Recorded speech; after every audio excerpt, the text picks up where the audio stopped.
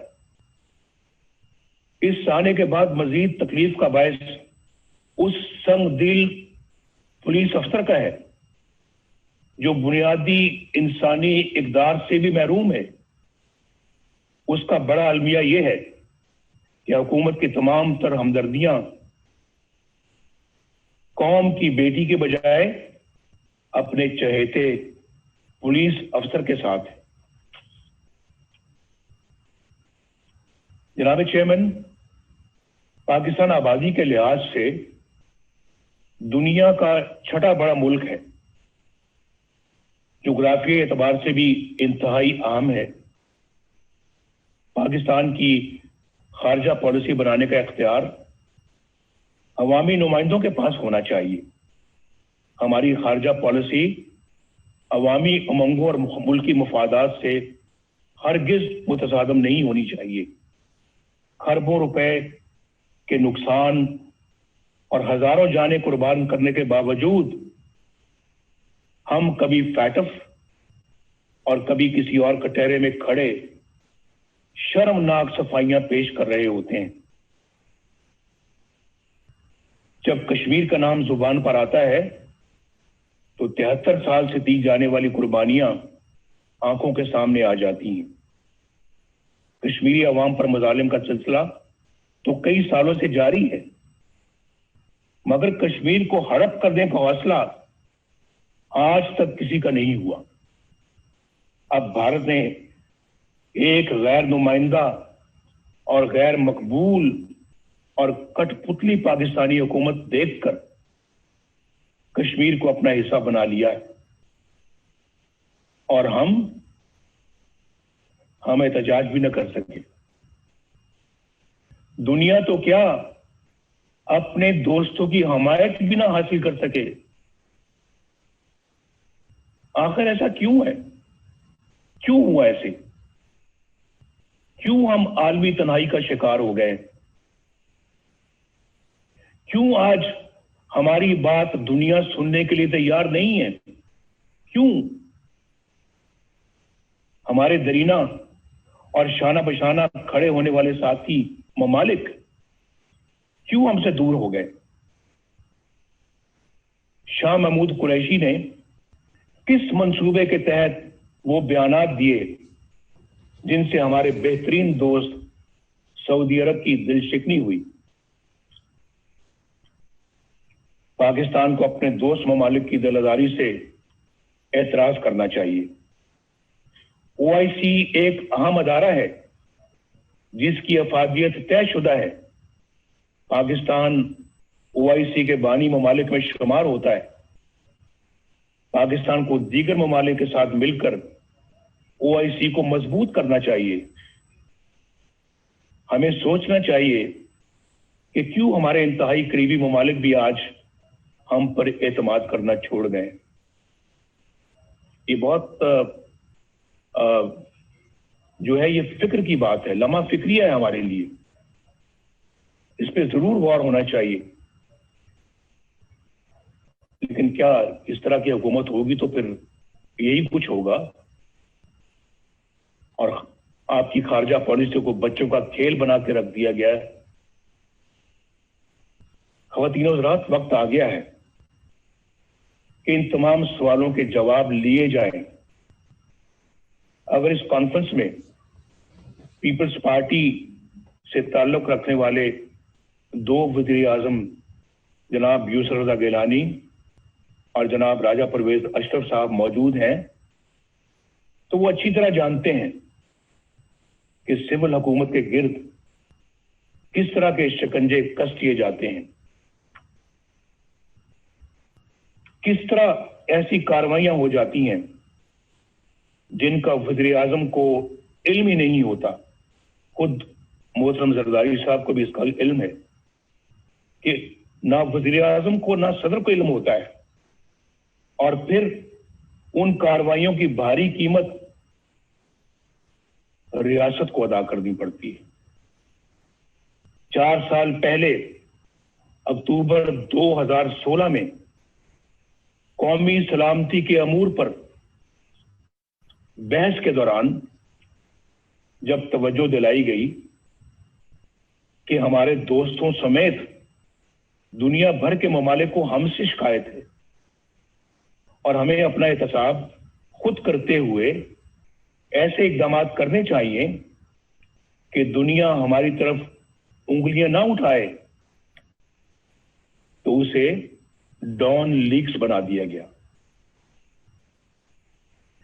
ایجنسیوں کے اہلکاروں پر مشتمل JIT بنی، اندازہ کیجئے JIT بنی۔ ثبوت تو کسی کے خلاف کچھ نہ تھا، لیکن پروپیگنڈا مشینوں کے ہاتھوں ہمیں اور مجھے بھی غدار اور ملک دشمن ٹھہرا دیا گیا۔ وزیر اعظم کے احکامات کو ایک ماتحت ادارے کے اہلکار کی طرف سے کی گئی ٹویٹ میں ریجیکٹڈ یعنی مسترد کا ٹائٹل عطا کر دیا گیا۔ آپ کو سب یاد ہوگا، سی پیک کو ناکام بنانے کا سلسلہ 2014 میں اس وقت شروع ہوا جب دھرنوں کے ذریعے چین کے معزز صدر کا دورہ ملتوی کروا دیا گیا۔ چین ہمارا دیرینہ اور مخلص دوست ہے جو پاکستان کے ساتھ ہر موقع پر شانہ بشانہ کھڑا رہا۔ پاکستان اور چین کے تعلقات مزید مستحکم کرنے میں اور سی پیک کے حوالے سے صدر شی جن پنگ کا کردار قابل تعریف ہے۔ سی پیک کا یہ عظیم منصوبہ حکومت کی اسی نااہلی کی نظر ہو رہا ہے جو زندگی کے ہر شعبے میں نظر آ رہی ہے۔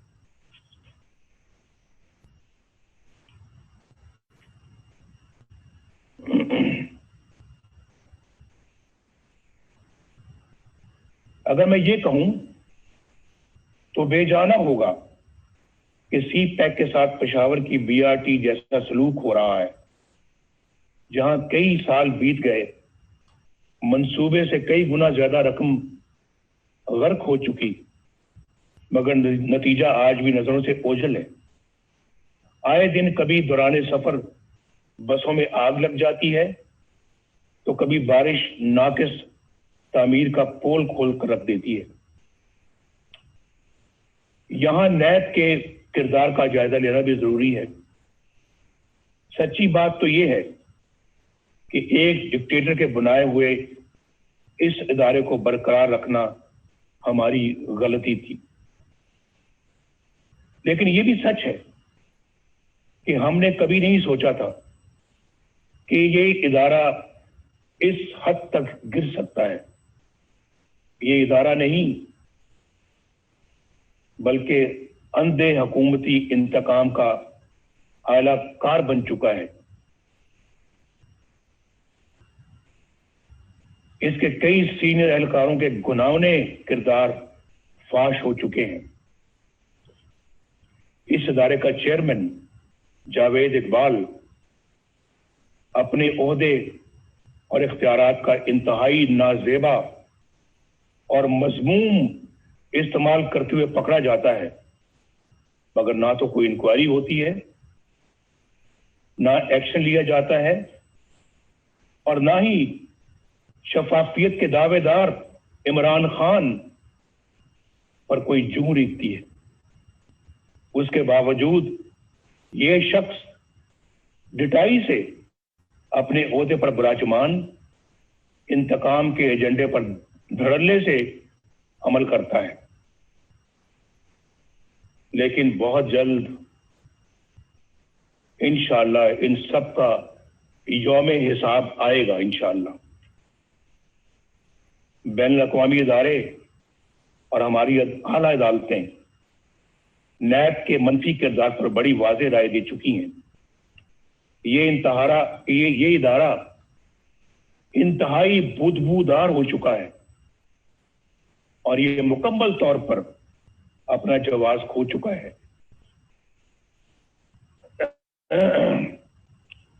اپوزیشن کے لوگ اس کا نشانہ بنے ہوئے ہیں، جو اپنے گھر کی خواتین کے ساتھ نیب کے دفتروں، عدالتوں اور جیلوں میں رول رہے ہیں.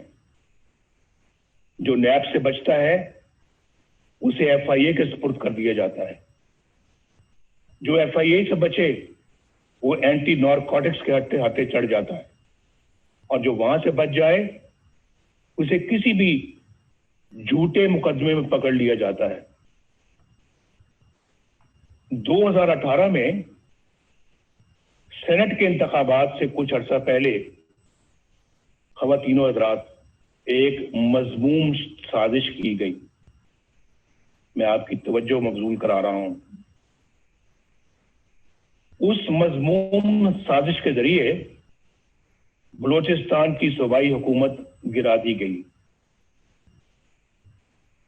اس کا مقصد کیا تھا معلوم ہے آپ کو؟ اس کا اصل مقصد سینٹ کے انتخابات میں سامنے آیا. اس سازش کے کرداروں میں لیفٹیننٹ جنرل قاسم سلیم باجوہ، جو اس وقت وہاں کے کور کمانڈر تھے، سدرن کمانڈ کے کمانڈر تھے، ان کا نام بھی آتا ہے. یہ وہی جنرل قاسم سلیم باجوہ ہیں جن کے خاندان کی بے پناہ دولت اور دنیا بھر میں پھیلے ہوئے اثاثوں کی تفصیلات پوری قوم کے سامنے آ چکی ہیں. ان حقائق کو نہ صرف چھپایا گیا بلکہ مبینہ طور پر ایسی سی پی کے سرکاری ریکارڈ میں رد و بدل بھی کی گئی. 15-20 سال کے عرصے میں اربوں روپے کے یہ اثاثے کہاں سے بن گئے، یہ پوچھنے کی کسی کی مجال نہیں. میڈیا پر خاموشی چھا گئی. نہ نیب حرکت میں آئی، نہ کسی عدالت نے نوٹس لیا، نہ کوئی جے آئی ٹی بنی اور نہ کوئی ریفرنس دائر ہوا، نہ کوئی مانیٹرنگ جج بیٹھا، نہ کوئی پیشی ہوئی، نہ کوئی سزا. اندازہ لگائیے اب آپ، احتساب کا نعرہ لگانے اور این آر او نہ دینے کے بڑے بڑے دعوے کرنے والا عمران خان، انہوں نے بھی اس اثاثوں کے ذرائع پوچھنے کی ضرورت تک نہ کی، بلکہ ایک پل میں انہیں ایمانداری کا سرٹیفکیٹ جاری کر دیا گیا. یہ سارا کچھ آپ کے سامنے ہوا ہے. میڈیا پر پہلی بار اس اسکینڈل کا ذکر اس وقت ہوا جب جنرل قاسم سلیم باجوہ تردید کے لیے خود ٹی وی پر آئے. اس حکومت کے 2 سالوں میں یہ کوئی پہلا مالی بدعنوانی کا اسکینڈل نہیں. یہاں کئی انتہائی سنگین اسکینڈل سامنے آ چکے ہیں جن کا نقصان براہ راست غریب عوام کو پہنچا. حکومت میں بیٹھے لوگ باقاعدہ پلاننگ سے آٹے، چینی اور دوائیوں کی قیمتیں آسمان پر لے گئے.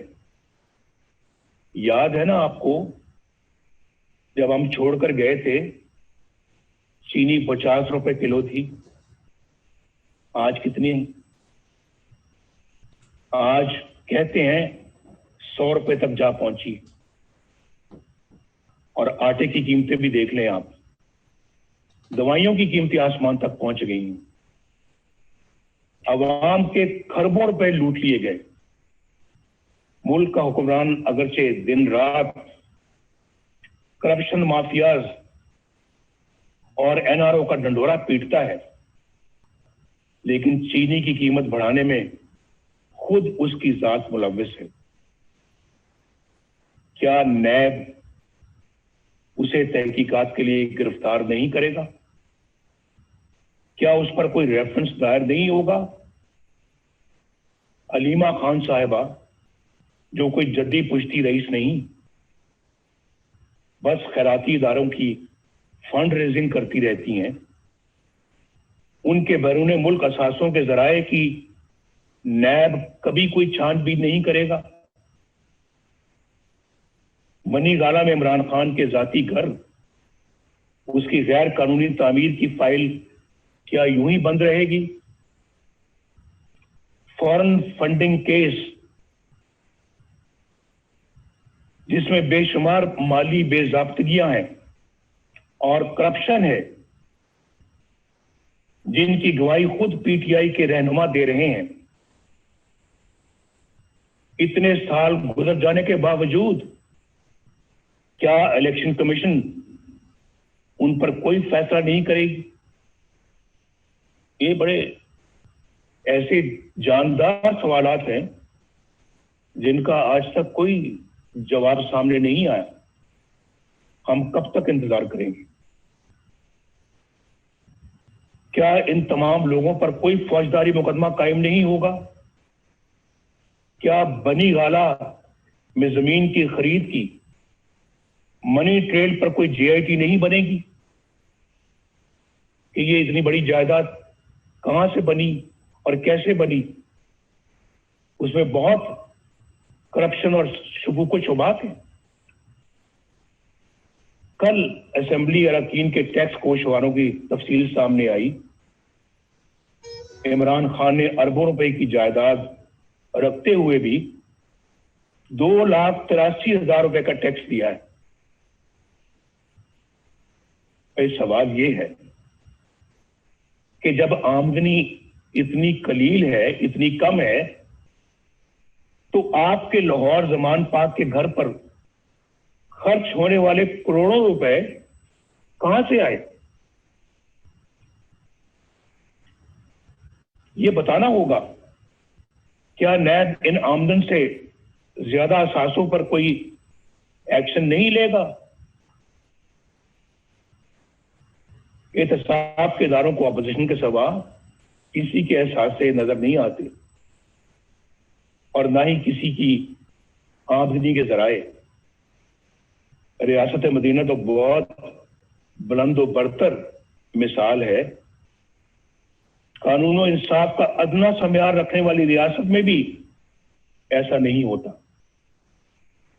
کیا کچھ لوگ اس دورے معیار کی وجہ سے کسی جرم کے بغیر سزائیں پاتے رہیں گے، اور کچھ لوگ سب کچھ کر کے بھی بے گناہی اور معصومیت کے سرٹیفکیٹ حاصل کرتے رہیں گے؟ قوم کب تک دیکھنے اور جاننے کے باوجود خاموشی سے یہ سب کچھ سہتی رہے گی؟ کیا ہم ایسا پاکستان اپنی آنے والی نسلوں کے لیے چھوڑنا چاہتے ہیں؟ فیصلہ کر لیں آج۔ کیا ہم ایسا پاکستان اپنی آنے والی نسلوں کے لیے چھوڑنا چاہتے ہیں؟ میں تو کہوں گا نہیں، ہرگز نہیں، کبھی بھی نہیں، کبھی بھی نہیں۔ مجھے ایک بڑا پرانا ایک شعر یاد آ رہا ہے، دل بغض و حسد سے رنجور نہ کر، یہ نور خدا ہے، اسے بے نور نہ کر۔ نہ اہل و کمینہ کی خوشامد سے اگر جنت بھی ملے تجھ کو تو منظور نہ کر۔ میں تو ان خیالات کا حامی ہوں، اس نظریے کا حامی ہوں۔ خواتین و حضرات، میڈیا کو ریاست کا چوتھا ستون کہا جاتا ہے۔ اظہار کی آزادی بنیادی انسانی حقوق میں سے ایک ہے۔ افسوس کہ دیگر حقوق کی طرح پاکستانی عوام سے یہ حق بھی چھین لیا گیا۔ ایک طرف مجھے سیاسی جماعتوں کا بلیک آؤٹ نظر آتا ہے اور دوسری طرف غیر سیاسی اور غیر جمہوری عناصر کا بے روک ٹوک پروپیگنڈا۔ کہیں مجھے چینلوں کی غیر قانونی بندش نظر آتی ہے تو کہیں اخبارات اور جرائد کی مخصوص علاقوں میں تقسیم اور پابندیاں۔ ریاستی طاقت سے میڈیا کی زبان بندی کہاں کا انصاف ہے؟ صحافیوں بالخصوص خواتین صحافیوں کو سرکاری ایجنسیوں کا اٹھا کر لے جانا اور تشدد کا نشانہ بنانا بزدلانہ اور انتہائی قابل مذمت ہے۔ سینئر صحافیوں کو چینلوں یا اخبارات کی ملازمت سے برخاست کروا دینا، بے بنیاد مقدمات میں الجھا دینا اور قید میں ڈال دینا کیا ایک جمہوری ریاست کا طریقہ ہے؟ میں اس کانفرنس کے شرکاء سے درخواست کروں گا کہ سب مل کر یہ عہد کریں کہ ہم میڈیا اور ذرائع ابلاغ کی حفاظت کریں گے اور اس کی آزادی پر کوئی قدغن قبول نہیں کریں گے۔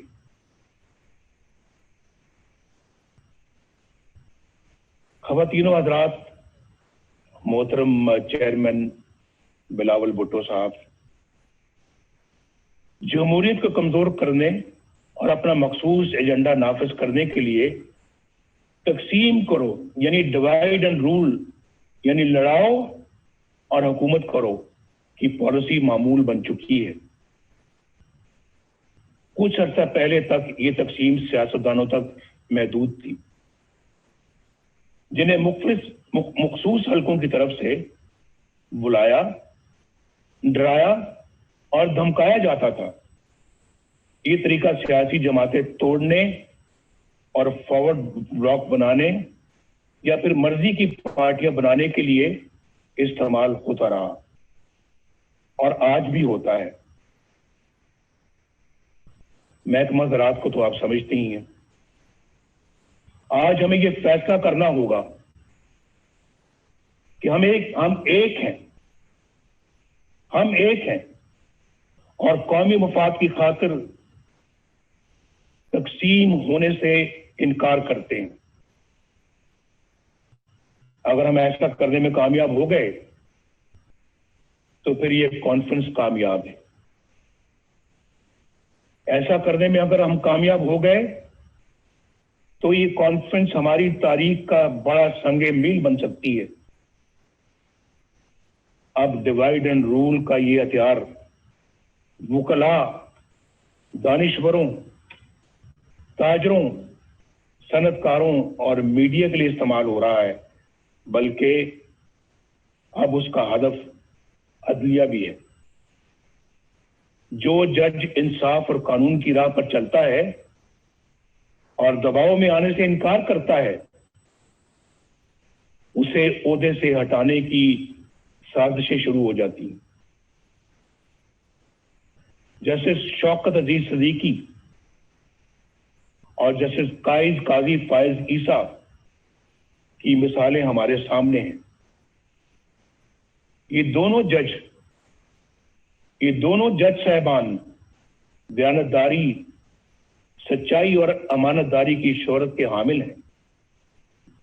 آج تک کسی فورم نے یہ تحقیق ضروری نہیں سمجھی کہ جسٹس شوکت عزیز صدیقی نے جو کچھ حلفاً کہا، یعنی حلف پر کہا، اس کا بھی تو جائزہ لیا جائے۔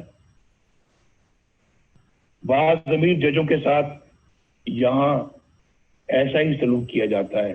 انفارچونیٹلی یہاں انصاف پسند اور امانت دار نہیں بلکہ ایسے منصف تلاش کیے جاتے ہیں جو ان کے ہر جائز اور ناجائز مطالبات تسلیم کریں،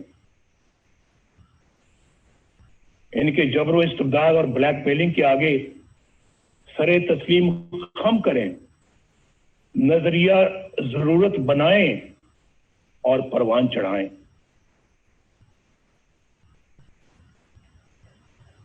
آئین کو سیبوٹاج کرنے والے ڈکٹیٹروں کے اقدامات کو قانون کا جامہ عطا کریں، ان کے گلے میں ہار پہنائیں، ان کو ویلکم کریں، خوش آمدید کہیں ان کو۔ آپ نے تو بہت اچھا کام کیا ہے، آپ کی تو ضرورت تھی آج، یہ تو کام بہت پہلے ہو جانا چاہیے تھا، آپ نے ماشاءاللہ لیٹ لگایا ہے، یہ پہلے لگانا چاہیے تھا۔ سب سے پہلے پلیٹ میں پھول لے کر ان کو پیش کیے جاتے رہے ہیں، اور پھر آرٹیکل 6 جیسے سنگین جرم کے ملزم کو آئین میں ترمیم کا اختیار عطا کیا جاتا ہے۔ یہ سب تماشا آپ نے اپنی آنکھوں سے دیکھا ہے، اس کے باوجود یہ سب کچھ دوبارہ کہنے کی نوبت آ رہی ہے۔ یعنی یہ سب کچھ ہو رہا ہے اور عوام کے منتخب وزیر اعظم کو پھانسی دیں، جیلوں میں ڈالیں، جلا وطن کریں، اور ان کو، ان کے خاندان کو ذلیل و رسوا کریں۔ اس کانفرنس کو آئین کی حکمرانی اور ووٹ کی عزت کے تحفظ کے لیے آج ایک جامع لائحہ عمل تجویز کرنا چاہیے۔ اگر میثاق جمہوریت کی بنیاد پر کسی نئے میثاق کی تشکیل ضروری ہو تو اس پر غور کیا جانا چاہیے۔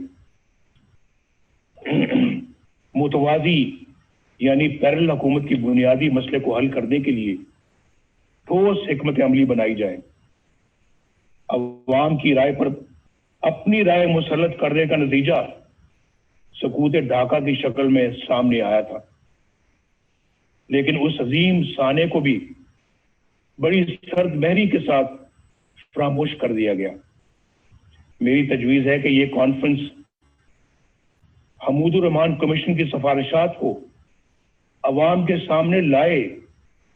بہت دفعہ اس کا ذکر ہو چکا ہے اور بار بار ہو چکا ہے، کئی سالوں سے ہو رہا ہے، کئی دہائیوں سے ہو رہا ہے، لیکن میرا خیال ہے کہ آج انہیں عملی جامہ پہنانے کا عہد کرنا چاہیے اور اسے ایجنڈے کا حصہ بنانا چاہیے۔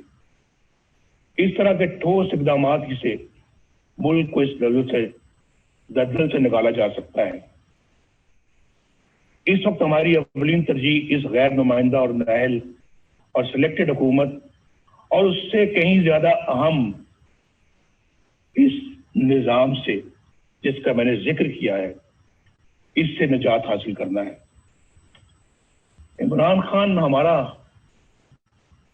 ایز سچ ہدف نہیں ہے، ہمارا مقابلہ عمران خان سے نہیں ہے۔ یہ میں الیکشن سے پہلے بھی کہہ چکا تھا اور آج بھی کہہ رہا ہوں۔ آج ہماری جدوجہد عمران خان کو لانے والوں کے خلاف اور ان کے خلاف ہے جنہوں نے اس طرح انہیں الیکشن چوری کر کے اس طرح کے نااہل بندے کو اس جگہ پر لا کر بٹھایا ہے اور ملک کو برباد کر دیا ہے۔ یہ ملک ہمیں تمام چیزوں سے زیادہ عزیز ہے، جس نے عوام اور اپوزیشن کے ساتھ ساتھ اچھی شہرت کے حامل جج صاحبان کو بھی نشانہ بنا لیا ہے۔ یہ تبدیلی عمل میں نہ آئی تو یہ نااہل اور ظالمانہ نظام ملک کو ناقابل تلافی نقصان پہنچا دے گا۔ ہمیں یہ بھی نہیں بھولنا چاہیے کہ ہمارے دشمنوں کے عزائم کیا ہیں۔ ان کے عزائم کو ناکام بنانے کے لیے مضبوط معیشت کے ساتھ ساتھ مضبوط دفاعی نظام کی بھی ضرورت ہے۔ ہم نے پہلے بھی اس ملک کو الحمدللہ ایٹمی قوت بنایا ہے اور ہر وہ ضرورت پوری کی ہے جس کے لیے ہمارے دفاع کو ضرورت تھی۔ ہماری قومی سلامتی کے لیے ضروری ہے کہ ہم اپنی معیشت کے ساتھ ساتھ اپنی مسلح افواج کو بھی مضبوط سے مضبوط تر بنائیں۔ ہم نے اس کام میں ماضی میں بھی کبھی کوئی کسر نہیں چھوڑی۔ کوئی کوتاہی نہیں کی اور آئندہ بھی ہماری یہ ترجیح رہے گی۔ ہمارے دفاع کی مضبوطی اور قومی سلامتی کے لیے سب سے اہم یہ ہے کہ ہماری مسلح افواج آئین پاکستان اپنے دستوری حلف اور قائد اعظم کی تلقین کے مطابق خود کو سیاست سے دور رکھیں اور عوام کے حق حکمرانی میں مداخلت نہ کریں۔ کسی کے کہنے پہ پرائم منسٹر ہاؤس کے گیٹ پھلانگ کر پرائم منسٹر ہاؤس میں داخل ہو کر پرائم منسٹر کو گرفتار نہ کریں، بندوق کی نوک پر گرفتار نہ کریں۔ ایسا ان آنکھوں نے دیکھا ہے، اس کا مشاہدہ کیا ہے، وہ منظر میری آنکھوں کے سامنے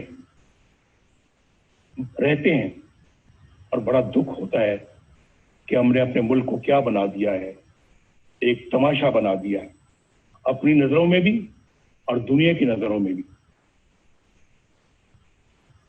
جناب چیئرمین اور معزز خواتین و حضرات، آخر میں آپ کو یقین دلاتا ہوں کہ اے پی سی اتفاق رائے سے جو بھی حکمت عملی اور لائے عمل ترتیب دے گی، مسلم لیگ نون اس کا بھرپور ساتھ دے گی۔ شہباز شریف صاحب یہاں پر بیٹھے ہیں، ہماری پارٹی کے دیگر قائدین بیٹھے ہیں، انشاءاللہ ہم بھرپور ساتھ دیں گے اور ایک سیکنڈ کے لیے بھی پیچھے نہیں ہٹیں گے۔ میں اپنی یہ گزارش ایک بار پھر دہرانا چاہتا ہوں کہ اے پی سی روایت سے ہٹ کر حقیقی تبدیلی کے لیے ٹھوس اور مؤثر اقدامات تجویز کرے۔ ہمارے کئی دوست آج قید و بند کی صعوبتیں کاٹ رہے ہیں۔ جناب خورشید شاہ صاحب،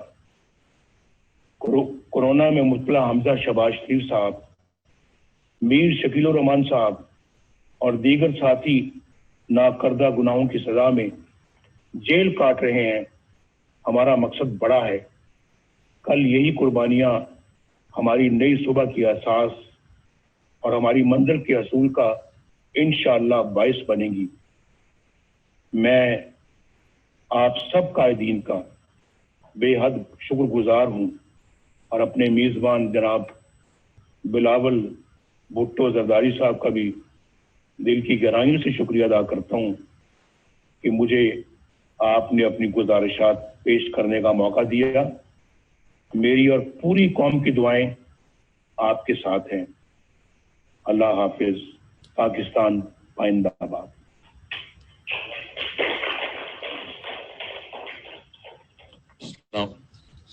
اگر مناسب ہو تو پلیز سب کی رائے کہ موبائل فونز جمع کرا دیں پلیز۔